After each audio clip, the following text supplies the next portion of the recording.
Meu nome é Lourdes, tenho 75 anos. E o que eu tô prestes a contar para vocês é a história mais difícil, mais dolorosa e mais surpreendente de toda a minha vida. Não é fácil para uma mãe admitir o que eu vou admitir aqui hoje, mas eu sinto que preciso compartilhar, não só como um desabafo, mas como um alerta, porque o que aconteceu comigo pode acontecer com qualquer pessoa a qualquer momento, quando a ganância entra pela porta e o amor parece sair pela janela. A história da tentativa de interdição feita pela minha própria filha. Uma tentativa cruel, fria, calculista, mas que com muita luta, coragem e um segredo que eu guardei por décadas, eu consegui virar o jogo. Minha vida sempre foi simples, mas cheia de batalhas. Eu e o Antônio, meu falecido marido, começamos do zero. Ainda jovens, recém-casados, montamos uma pequena barraca de frutas na feira central da cidade.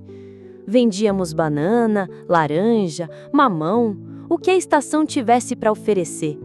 Acordávamos antes do sol nascer, íamos até o Ceasa buscar as mercadorias fresquinhas e depois passávamos o dia inteiro debaixo daquele sol escaldante, atendendo fregueses, fazendo amizade com os vizinhos de barraca, construindo aos poucos nossa clientela. E assim foram se passando os anos. Com muito esforço, economizando cada centavo, conseguimos abrir o nosso primeiro mercadinho de bairro. Era pequeno, simples, mas era nosso. Trabalhávamos os dois, dia e noite. Quando nossa filha Silvia nasceu, foi a maior alegria das nossas vidas. Eu lembro do rostinho dela de bebê, aqueles olhinhos brilhantes.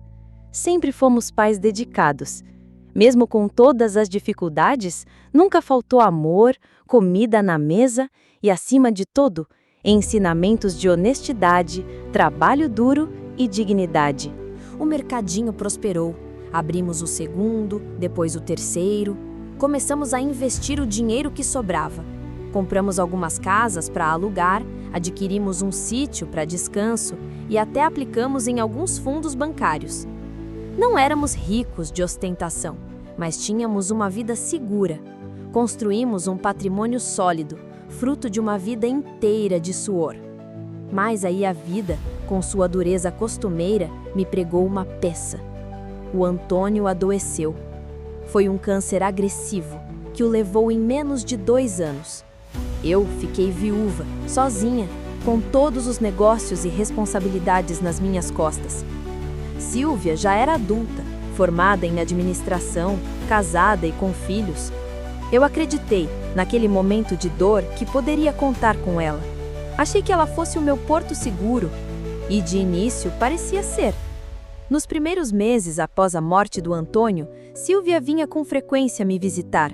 Sempre carinhosa, atenciosa, dizia que queria me ajudar, cuidar de mim, cuidar dos negócios. Ela me levava ao médico, fazia compras comigo, organizava minhas contas. Eu, ingênua, acreditava que era amor de filha.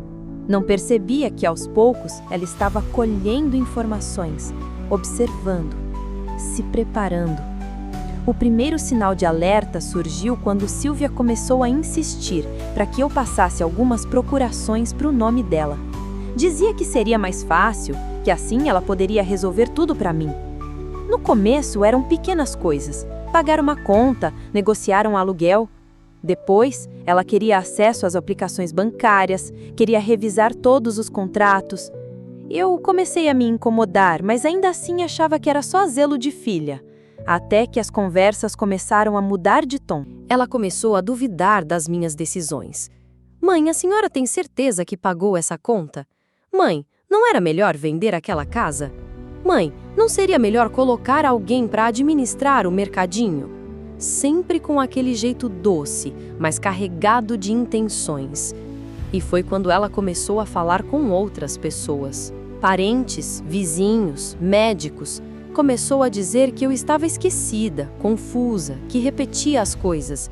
Dizia que estava preocupada com o meu estado mental. Um dia, na fila da padaria, uma vizinha me abordou e disse: Dona Lourdes, a senhora está bem? Ouvi dizer que a senhora anda se perdendo nas ruas, se confundindo. Aquilo me atingiu como uma facada.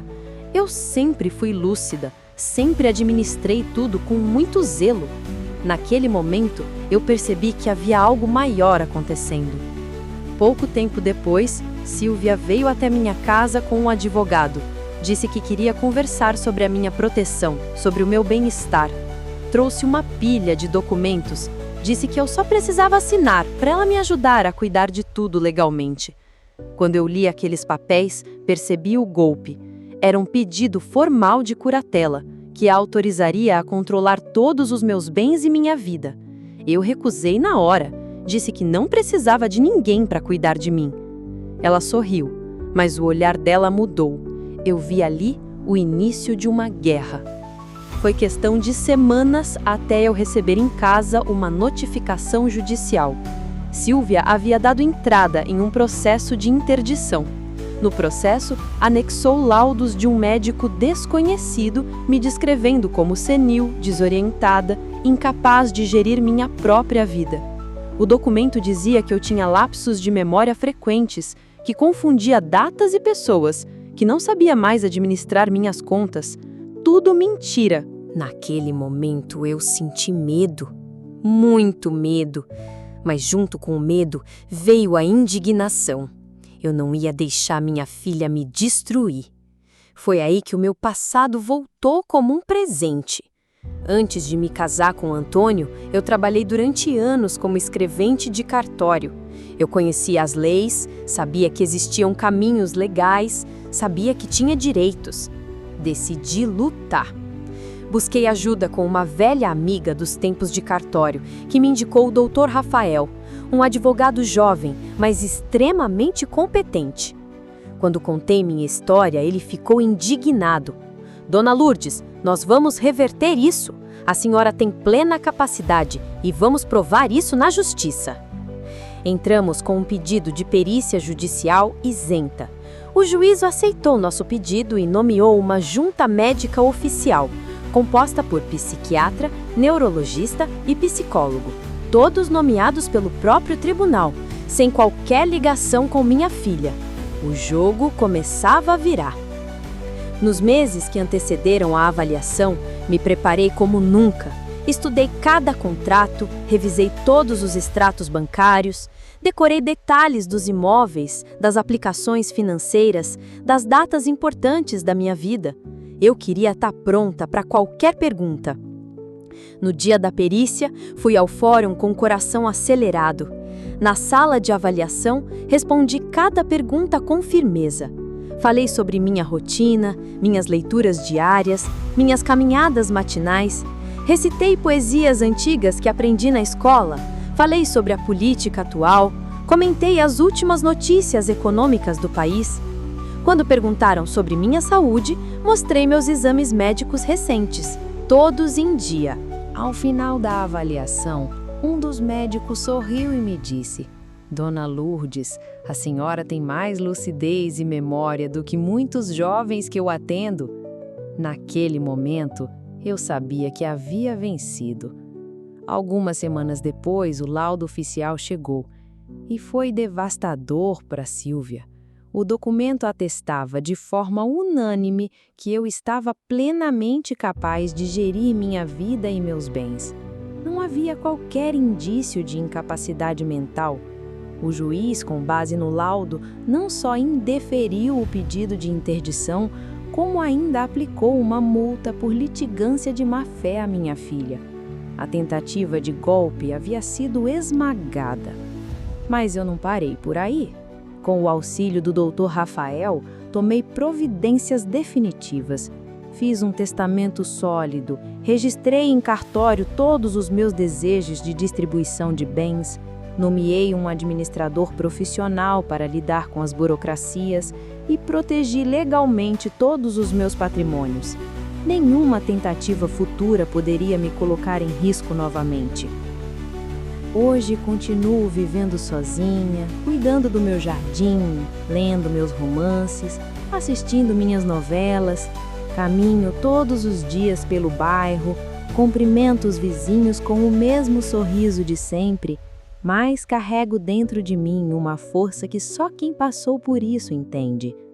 Dói, sim, saber que a minha filha escolheu o caminho da ambição. Dói saber que o amor dela pelo dinheiro foi maior do que o amor por mim. Mas hoje eu sigo em paz. E é por isso que decidi compartilhar minha história, porque sei que há muitas donas Lourdes por aí. Muitas mães, pais e avós que são vítimas da ganância de seus próprios filhos. Se você está passando por algo parecido, não se cale, busque ajuda, busque orientação jurídica. Não permita que tirem de você aquilo que você construiu com dignidade durante toda a sua vida. A velhice não é sinônimo de incapacidade. Enquanto houver lucidez, há força. Enquanto houver justiça, há esperança. Que a minha história sirva de alerta e inspiração. Se essa história tocou seu coração, eu peço, compartilhe. Essa mensagem pode ser a força que falta para outra pessoa lutar por sua dignidade. E se puder, inscreva-se no canal. Aqui contamos relatos reais de superação e coragem. Um beijo no coração de cada um de vocês. Que Deus abençoe suas famílias. Até o próximo vídeo!